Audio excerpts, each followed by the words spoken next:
Welcome to Harshit institute. Today arithmetic question.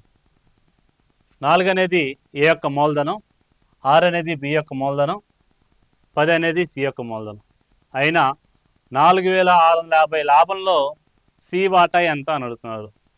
4 అనేది ఏ యొక్క మూలధనం, అలాగే 6 అనేది బి యొక్క మూలధనం, 10 అనేది సి యొక్క మూలధనం. సో వీటికి రేషియో చూసుకున్నట్టయితే ఏ వాల్యూ అనేది 6 10 60, అలాగే బి వాల్యూ అనేది 4 10 40, అలాగే సి వాల్యూ అనేది 6 4 24.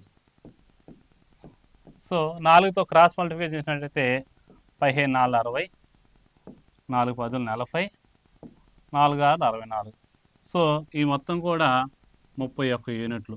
31 యూనిట్లు అనేది 4650కి సమానమైనట్టయితే ఒక్కొక్క యూనిట్ వచ్చేసి 150 రూపాయలు ఉంటుంది. సో మనకు కావాల్సిన సి వాటా కాబట్టి సికి 6 యూనిట్లు ఉంది. 6 యూనిట్లు ఇంటూ 150 రూపాయలు ఈజ్ ఈక్వల్ టు మొత్తం 900 రూపాయలు. సి వాటా అనేది 900 రూపాయలు. Option B is the correct. Thank you so much.